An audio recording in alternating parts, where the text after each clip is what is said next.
up mga boss? Today birthday ng bunso namin, si Gavin. So since birthday niya, we're going to Pennsylvania. Doon kami magsa-celebrate ng birthday niya. Supposed to be dapat ang call time namin 5:30 AM. Pero since Pinoy tayo, nakahalis tayo ng bahay ng 7 AM. So long drive ngayon. Estimate 3 hours. Pero baka sobra pa kasi nga may incident na may nasunog na fuel tank at fuel truck dun sa banda sa part ng I-95. So ilang days yata na ma-shutdown yung I-95 na road. So mayroong expected na heavy traffic today. A few moments later. Yun mga boss, bali nag-stop over muna tayo kasi medyo tumaas yung pressure ng tire ko. Babawasan natin yung pressure kasi iba yung takbo. And then silipin natin engine bay kasi may naamoy kami something, di ko alam kung ano, pero i-check ko muna yung engine and then babawas tayo ng tire pressure. So nandito na engine bay. Okay, ang kulan ko sakto naman din.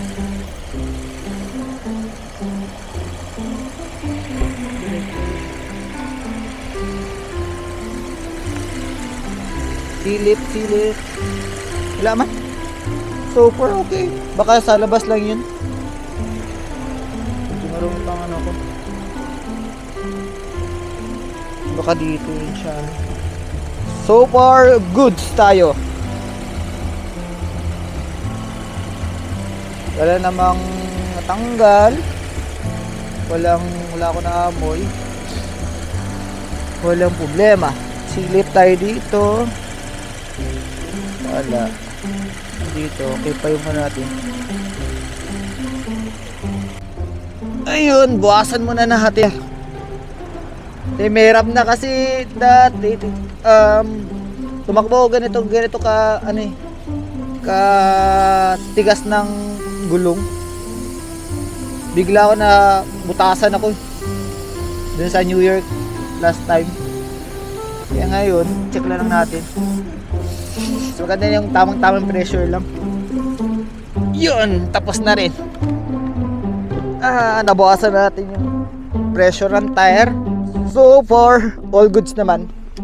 Baka hindi yung dito galing ang amoy. Baka ano siya sa labas. Pero at least maganda na ganun, di ba? Yung chine-check natin. Double check. Kaya kasi wala ako alam dati sa sasakyan, pero pasalamat ako dun sa binigay sa amin na sasakyan dati ng in-laws ko. Yung owner type jeep. Yun, grabe yun. Hindi yung power steering. And then doon ako natuto about sa mga makina. Kasi sometimes na na overheat ako doon kasi yung mga first time. Pero matibay na sasakyan yun kahit overheat yun. Mga dalawang beses na overheat yun sa Toyota na yun, yung 4K ang makina. Walang problema yun kahit na overheat. Kaya yun, dahil doon nagkaroon ako ng idea paano mag-maintain ng sasakyan, which is good naman din. Paano kulikot ng mga kahit mga simple lang na hindi naman yung complicated na mga engine parts or something, pero yung mga basic lang. Yung importante talaga na matutunan natin, kasi kapag lahat inaasa natin magpagawa labor dito sa US, mahirap. Hindi siya mahirap, magastos. Kaya dapat minsan yung mga basic alam natin. Kaya yun, doon sila misis sa loob ng grocery, nagbili ng mga food. Kaya tara, diretso ulit tayo, biyahe ulit. Lapit naman, mga 1 oras na lang.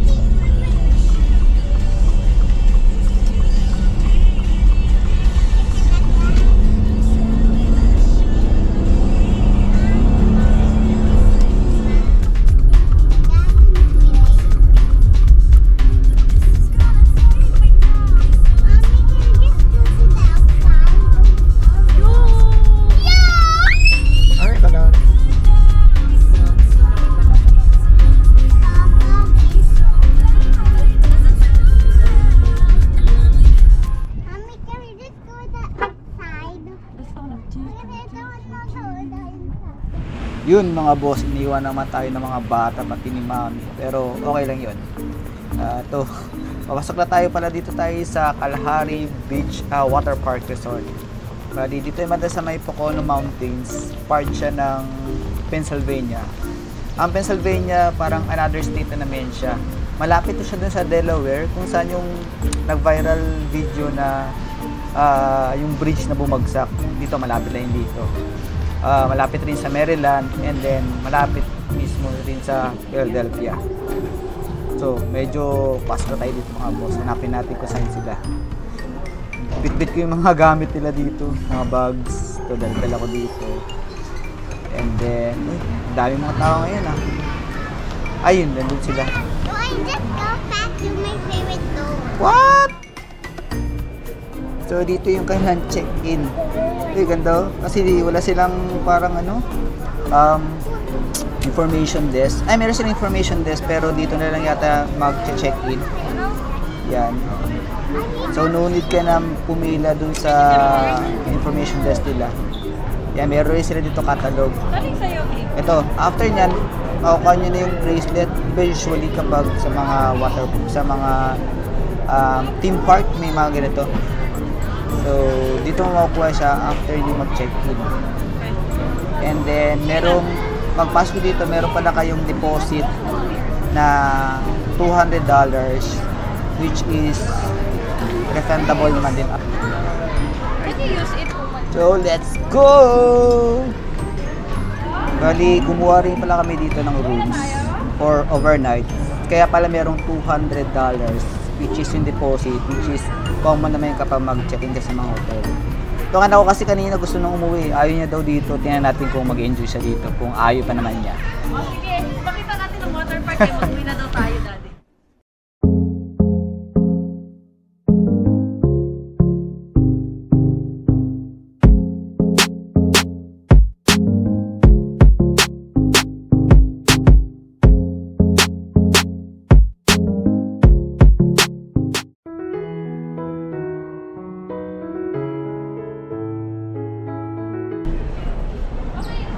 Yun, nakabihis na yung mga bulinggit ko. Ang check-in pala dito, kapag kumuha kayo ng rooms dito, 4 p.m. So, we decided na maligo na lang muna. Kasi Okay, let's anong go. oras na Uwi na ngayon? tayo? 12 Uwi na o'clock tayo? p.m. Oh, Okay, tama. wait na nga.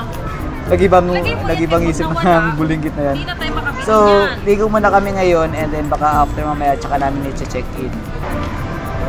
So dito, pababa tayo dito kasi dito sa baba yung kanilang entrance ng water park nila.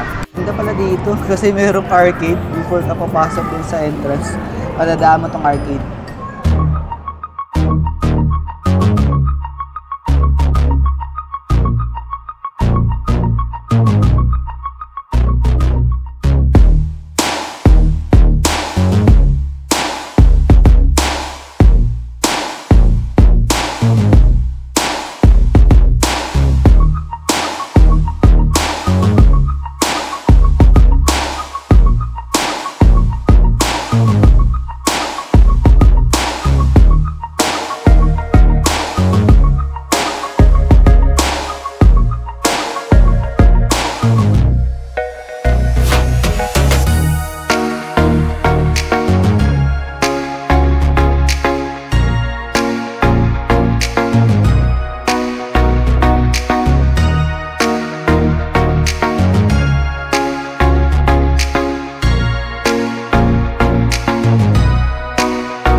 Dito na tayo, pasok na tayo mga boss. Ganda kasi yung kanilang hindi mo na kailangan card kasi yung bracelet lang ang is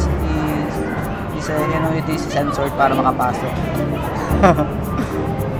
Yan siya, tingnan natin. Shoot! Shoot! Ignorante lang. Ayan, dun sa loob, dito na yata yung kanilang park.